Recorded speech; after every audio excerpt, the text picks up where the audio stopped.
하나님 말씀은 마태복음 6장 31절로 34절까지의 말씀입니다.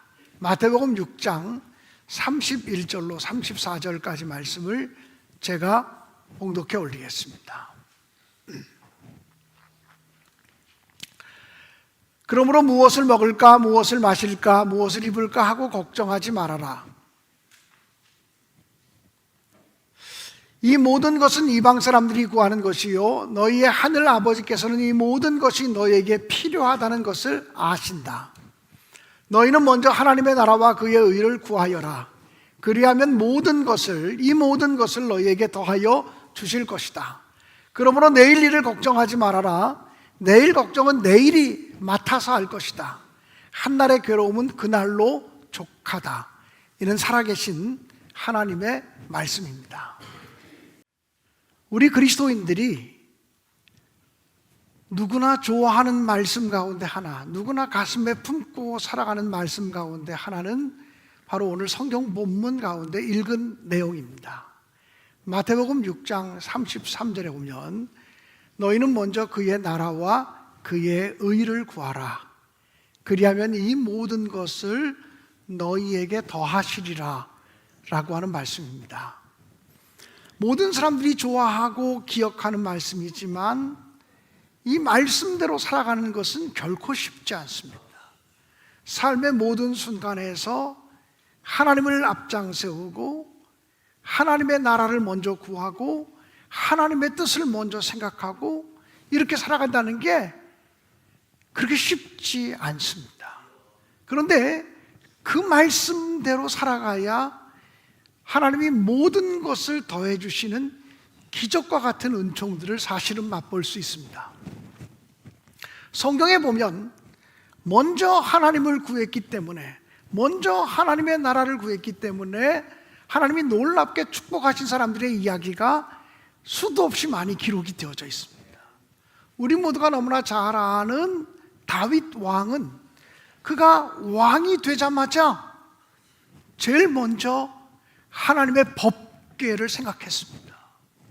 하나님의 법궤가 예루살렘 성전이 아닌 다른 곳에서 외딴 곳에 있는 것에 대해서 마음 아파했습니다.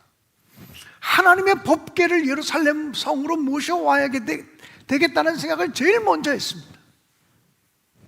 내가 왕이 되었으니 왕궁을 짓자, 또는 왕이 되었으니 어떤 정책을 펼칠까, 이런 것보다 하나님의 법궤를 먼저 생각을 했습니다. 하나님의 임재를 상징하는 물건이었기 때문에 그렇습니다. 또 다윗은 이 법궤를 옮겨오는 과정 속에서 하나님의 말씀에 대한 정확한 이해가 없어서 물론 실수하기도 했습니다. 법궤 옮기다가 사고가 일어나기도 했습니다. 그러나 결국 다윗은 하나님의 법궤를 예루살렘으로 모셔드렸습니다. 그리고 다윗의 왕국이 안정되기 시작하자 다윗은 하나님의 성전을 지어야 되겠다고 생각을 했습니다. 자기는 이렇게 화려한 궁궐에서 좋은 집에서 살고 있는데 하나님의 법궤가 아직도 천막 텐트 안에 있는 것에 대해서 몹시 마음 아파했습니다. 물론 하나님께서 다윗이 예루살렘 성전을 짓도록 허락하지 않으셨습니다. 그런데 다윗의 마음은 내가 성전 짓는 것은 허락되지 않았어도 하나님의 성전을 지을 수 있도록 재료를 준비하는 것, 물자를 준비하는 것은 할 수 있지 않겠나고 생각했습니다. 그래서 금과 은과 동과 그리고 석재와 목재를 준비하는 일을 모두 마쳤습니다. 이런 다윗의 모습에 대해서 하나님은 기뻐하시고 감격해 하시면서 다윗과 그의 자손들을 축복하실 것이고 다윗의 왕조가 이스라엘 역사 속에 끊어지지 않을 것이라고 약속을 해주셨습니다. 그의 아들 솔로몬은 이스라엘의 왕이 된 다음에 제일 먼저 1000번제를 하나님께 드린 일을 했습니다. 그 어떤 것보다 하나님께 감사의 제사를 드려야 된다, 하나님께 감사의 예물을 바쳐야 된다라고 하는 생각부터 하였습니다. 그날 밤에 하나님이 솔로몬 왕의 꿈에 나타나셔서 내가 너에게 무엇을 줄지 한 가지를 구하라고 말씀하셨습니다. 그때 솔로몬은 자기 자신을 위해서 북이나 명예나 권력이나 또 원수의 생명 멸하는 것을 구하지 않았습니다. 오직 이 백성, 이스라엘 백성들은 크고 두려운 백성인데 이들을 잘 치리할 수 있도록 하나님의 음성을 듣는 마음을 달라, 이 백성들의 이야기를 듣는 마음을 달라고 기도했습니다. 그것을 하나님께서는 지혜를 구한 것으로 하시고 대단히 기뻐하시면서 내가 구하지 아니한 부도, 명예도, 권력도, 또 오래 사는 장수도 허락해 주시겠다고 약속해 주셨습니다. 솔로몬이 하나님을 먼저 생각할 때 하나님께서 그가 구하지 않은 것까지 더불어 주셨다고 하는 사실입니다. 구약시대의 선지자 가운데 우리가 가장 놀랍게 권능의 역사를 이뤘던 선지자를 얘기하라면 아마 엘리야 선지자를 얘기할 것입니다. 엘리야 선지자가 활동하던 시절, 그때는 아합 왕이 통치하고 있었고 하나님의 진노로 온 땅에 흉년이 들었습니다. 수년 동안 비가 내리지 않았습니다. 엘리야 선지자는 처음에는 그릿 시냇가에 가서 숨어 있었지만 그릿 시냇물이 마르자 하나님께서 엘리야 선지자에게 사르밧으로 가라고 했습니다. 그리고 그 사르밧에 가면 한 과부가 있어 너를 먹여 살릴 거라고 이야기를 했습니다. 엘리야 선지자는 그 말에 순종해서 사르밧으로 갔습니다.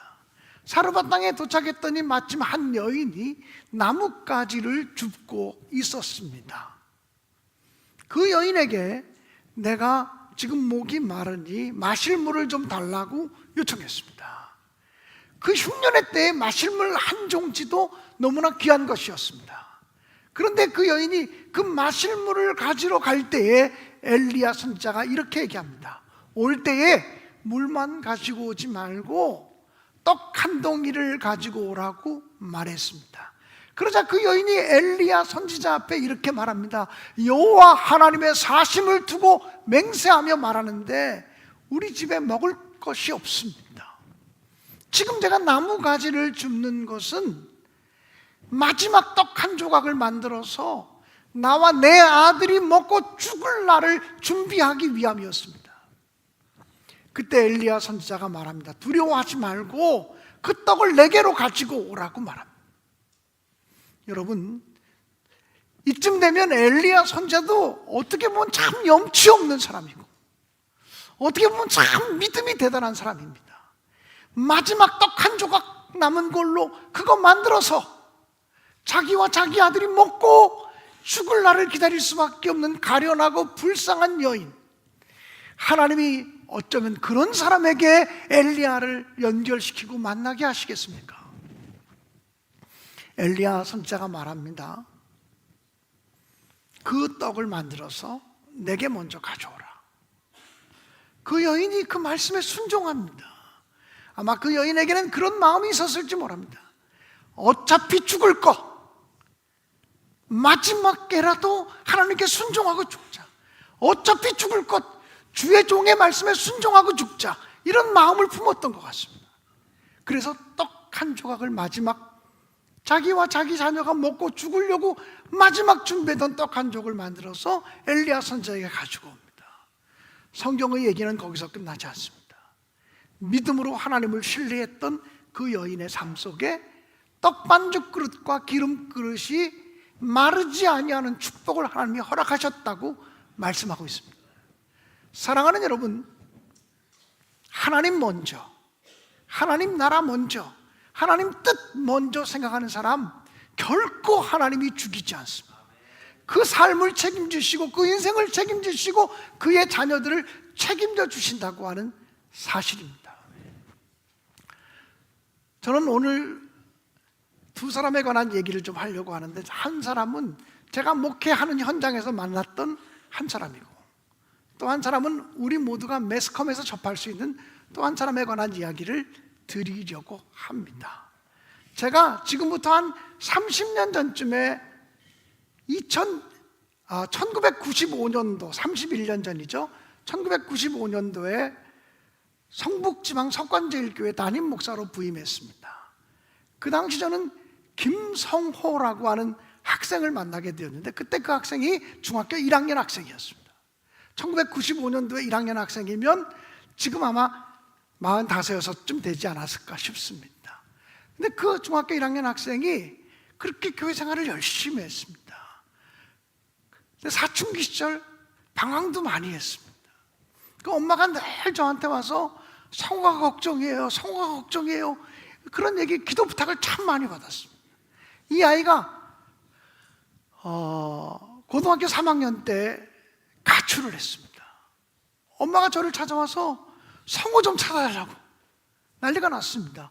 왜 가출했냐고 물으니까 이 아이가 학교 공부에서는 자기 미래가 없을 것 같아서, 자기 공부도 잘하지 못하기 때문에 자기가 미용을 배우겠다고 말하더랍니다.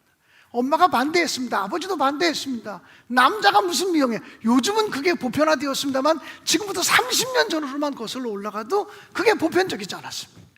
야, 임마, 남자가 무슨 미용을 배워? 그럴 때였습니다. 이 아이가 자기는 그 일을 하게 해야 되겠다고 하고 엄마는 못하게 하고 하니까 반항심에 가출했습니다. 자식 이기는 부모 어디 있습니까? 결국은 부모가 용납하고 받아들이게 되었고, 그 아이는 고등학교 3학년 때 1교시, 2교시 정도만 학교 가서 있고, 그리고 선생님의 허락을 받아서 미용학원에 가서 미용을 배웠습니다. 이 아이가 고등학교를 졸업하고 자기 친구들 대학교 지나갈 때 이 친구는 이제 자격증을 취득해서 이 친구 마음에 나는 그래도 강남에서 성공하겠다, 이런 마음을 가졌습니다. 그래서 강남에 있는 미용실을 찾아서 취직을 했습니다. 미용 보조로서 일을 했습니다. 강북 쪽에서 일을 하면 미용사 자격증을 따고 1, 2년만 지나면 손님들 받으며 머리를 자를 수도 있고 파마도 할 수 있고 이런 기회가 주어지는데, 강남 쪽에 가서 배우게 되면 약 5년 내지 6년 동안을 미용 보조로 일해야 된다고 합니다. 이 친구가 나중에 고백하기를, 자기 친구들이 다 대학교 다니고 뭐 MT 간다고 그러고 뭐 막 이럴 때 자기는 미용실에 출근하면 허드렛 일 했다는 겁니다.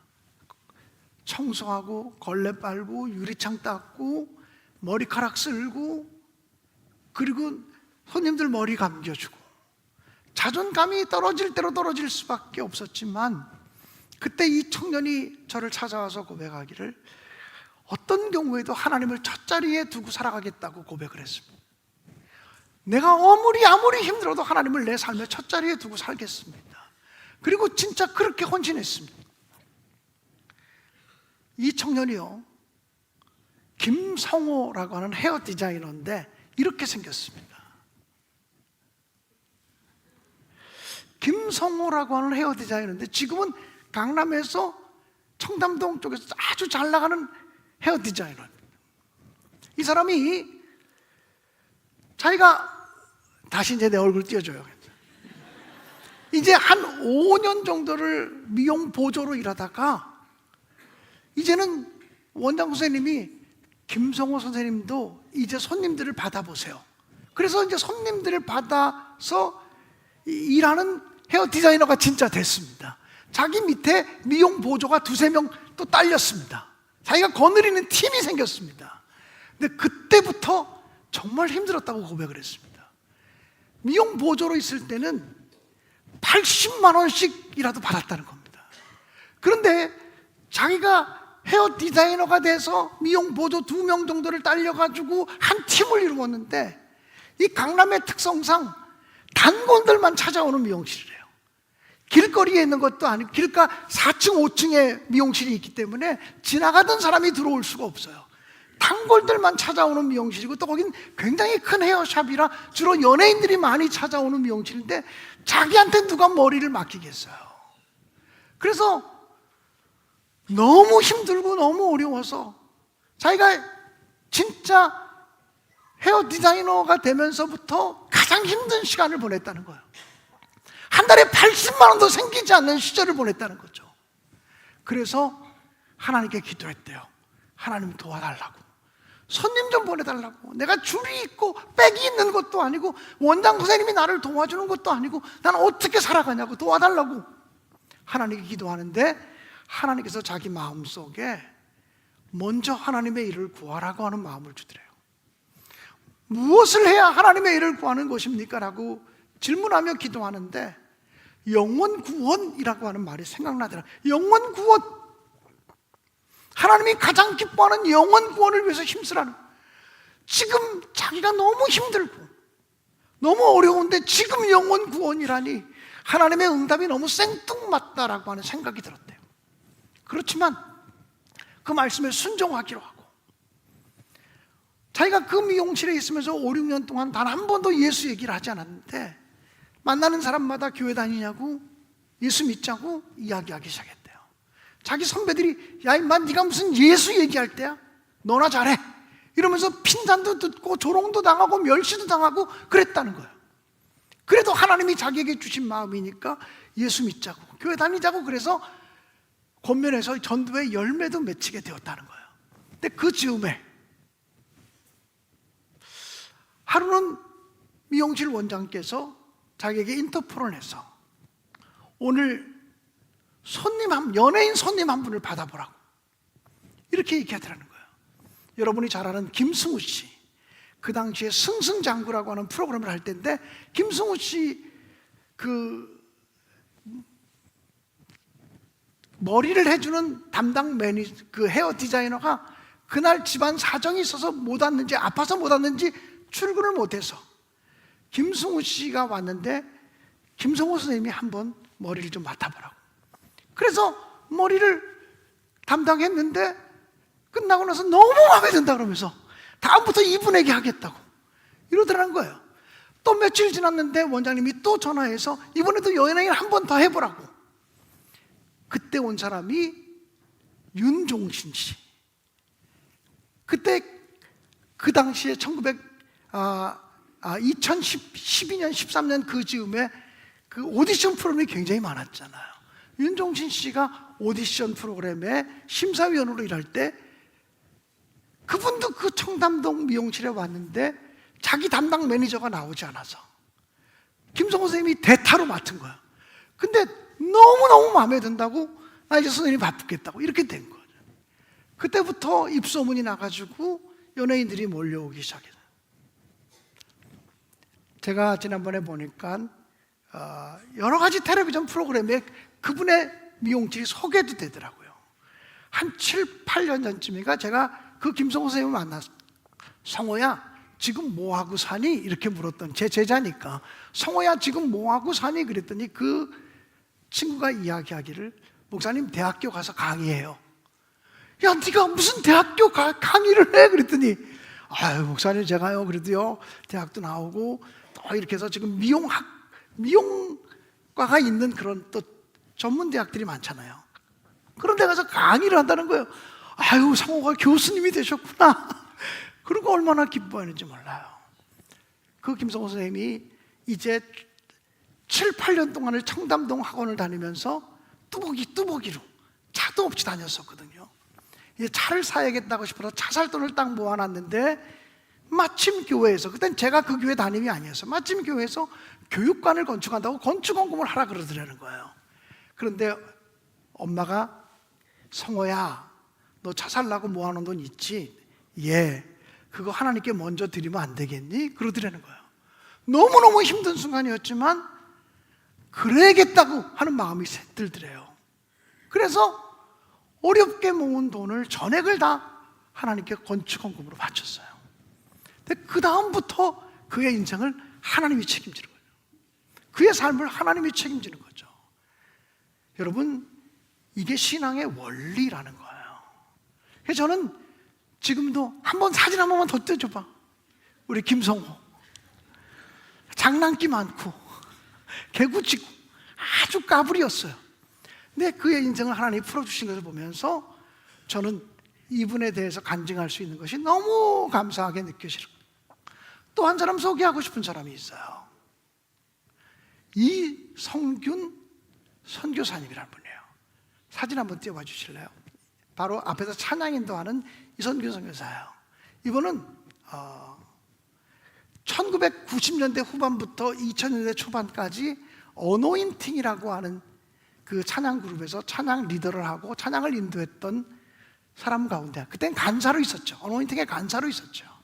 하나님께서 이분에게 선교에 대한 비전과 꿈을 주셔서 2008년도에 몽골 선교사로 나가게 돼요. 교회 파송을 받은 것도 아니고 이 사람 저 사람 지인들의 파송을 받아서 후원을 받아가지고 몽골 선교사로 가게 됐어요. 그런데 몽골 선교사로 간 지 2, 3년 만에 지원이 딱 끊겨졌어요. 그분을 돕는 지원자들이 지원을 멈추게 됐어요. 어떻게 살아가야 될지 알 수 없는 상황이 그에게 전개됐어요. 근데 이성근 선교사가 자기 마음속에 어떤 배짱, 어떤 믿음의 똥꼬집이 있었냐면, 하나님이 나를 보내셨으니 하나님이 책임지십시오. 나를 몽골로 보내신 이가 하나님이라면 하나님이 나를 책임지십시오. 나 몽골 땅 안 떠납니다. 그리고 하나님께 기도했다는 거예요. 근데 그렇게 기도하고 나니까 돈은 없으니까 제일 먼저 못하는 것이 자식들을 학교 보낼 돈이 없는 거야.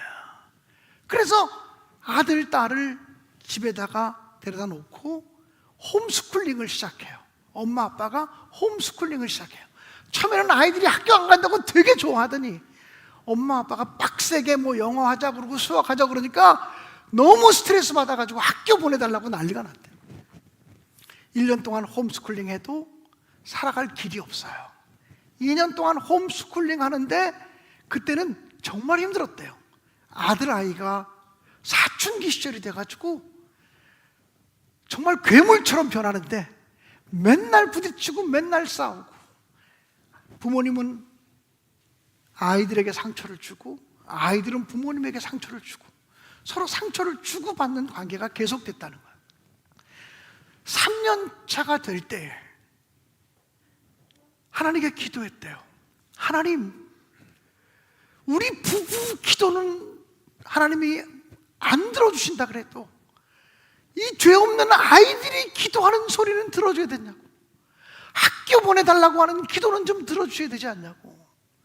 그렇게 기도하는데 성경 말씀 하나가 떠올랐다. 그 성경 말씀이 잠언 14장 26절의 말씀이에요. 한번 띄워봐 주세요. 한번 같이 읽어볼까요? 시작.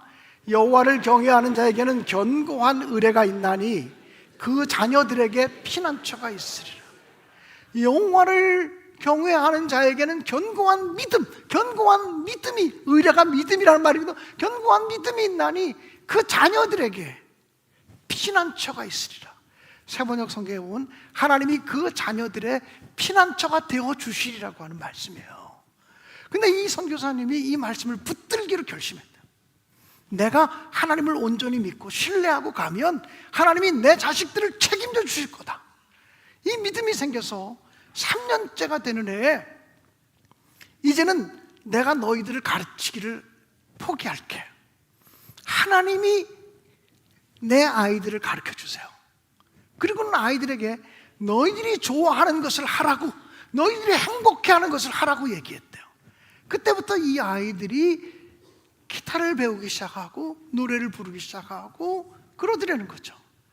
2014년 K-팝 스타 시즌2, 이 아이들이 한 15, 16살 그 정도 또래 아이들이 나와서 노래를 불렀어요. 나도 그 당시에 우리 딸내미가 음악하고 그래서 그런 거 딸내미가 보니까 저도 늘 같이 봤어요.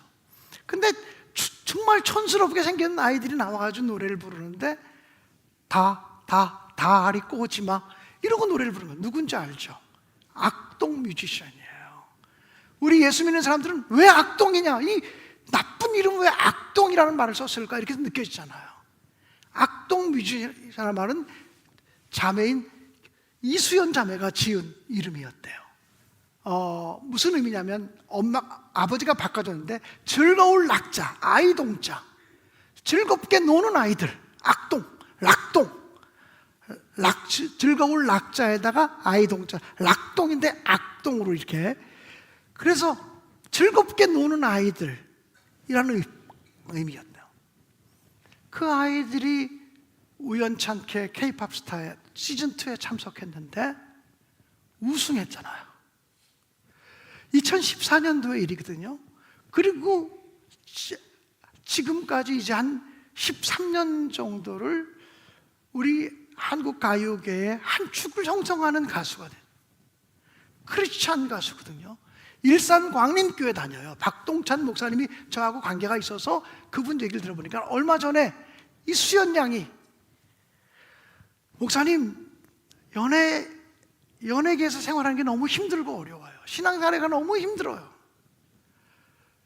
제가 주일날 일정이 너무 많아서 이 주일날 나오지 못할 때가 너무도 많아요. 그런데 어떻게 해서라도 주일날 나오려면 제가 교회 일을 해야 될 것 같아요. 저에게 청년부 임원 일을 뭐라도 좀 맡겨주세요. 청년부 임원 일을 맡겨주세요. 그래야 제가 어떻게든지 일정도 조정하고 어떻게든지 내가 애를 쓰고 피곤해도 길을 쓰고 나올 거 아니에요. 그래서 청년부 임원을 없던 임원을 하나 만들어서 그 자매에게 맡겼다는 거예요. 최근의 일이에요. 사랑하는 여러분, 나는 그 이성근 선교사 믿음이 대단하다고 봐요. 이 아이들, 천재 뮤지션 이 아이들도 대단하지만 그 아빠와 엄마의 믿음이 대단하고 보는 게, 아무리 힘들고 아무리 어려워도 믿음으로 살면, 하나님 우선주의로 살면, 하나님 나라 앞세우고 살면, 하나님 뜻 앞세우고 살면 하나님이 그 자녀들에게 견고한 피난처가 되리라고 하는 이 말씀을 붙들기로 작정하는, 하나님 말씀에 모험을 걸겠습니다. 이 말씀대로 안 되면 이건 하나님 망신입니다. 이 말씀대로 모험을 걸겠습니다. 그 말씀에 모험을 걸었더니 하나님께서 지금까지, 앞으로는 어떻게 될지 모르지만 지금까지 이런 놀라운 역사를 이루셨다고 그분은 간증하고 있습니다. 사랑하는 여러분, 이 설날 명절 연휴가 이어지는 이 주일에 제가 여러분에게 드리고 싶은 말씀은 단순합니다. 아무리 힘들고 아무리 어려워도 하나님 먼저, 하나님의 나라 먼저, 하나님의 뜻 먼저, 하나님의 의 먼저, 이렇게 살아가시기를 주님의 이름으로 간절히 축원합니다. 그렇게 하면 하나님의 놀라운 능력이 여러분과 임하실 줄로 믿습니다. 2부 예배 때 우리 서용일 장로님의 큰 따님, 선교사님이 카자흐스탄에서 일하시다가 어깨가 너무너무나 아파서 자녀들과 함께 치료받으러 왔어요. 제가 이 설교를 하는데 눈물을 그렁거리더라고요. 제가 제 사무실을 불러서 기도해 드리는데 그 가정도 너무 어려워서 아이들을 학교 보낼 수가 없을 만큼 힘들어서 아이들을 지금 홈스쿨링 하고 있더라고요. 똑같은 상황이죠. 선교사들에게 이런 일이 비일비재하거든요. 간절히 기도해 드렸어요. 하나님께서 일하실 것이라고 말씀해 드렸어요. 사랑하는 여러분, 짧게 보지 말고 길게 보면서 하나님 신뢰하며 살아가세요. 의심할 때도 있고 불안할 때도 있고 두려울 때도 있고 그럴 때가 있지만 하나님 말씀에 목숨을 걸겠습니다. 하나님 먼저, 하나님 나라 먼저, 하나님 뜻 먼저, 하나님 의 먼저, 이렇게 고백하며 살아가시는 저와 여러분, 신내 공동체가 되어지기를 주님의 이름으로 간절히 축원합니다. 하나님 먼저라는 게 무슨 말일까요? 이것은 우선순위의 문제이기도 하지만 하나님을 주인으로, 왕으로 고백한다고 하는 그런 선포인 줄로 믿습니다. 이 세상에 많은 이름들이 있지만 그 많은 이름들 중에서 가장 위대하고 가장 귀한 이름은 바로 예수 그리스도의 이름입니다. 모든 이름 위에 뛰어난 이름, 모든 이름 위에 뛰어난 이름, 예수는 주, 예수는 주. 모두 무릎 꿇고 경배를 드리세. 예수는 만유의 주님, 예수는 주, 온 천하 만물 우러러 그 보좌 앞 영광을 돌리세. 예수는 주. 이것이 오늘 우리의 고백이 되고 평생의 우리의 고백이 되어질 때 우리는 주님을 앞세우는 하나님 먼저의 삶을 살아가게 될 줄로 분명히 믿습니다.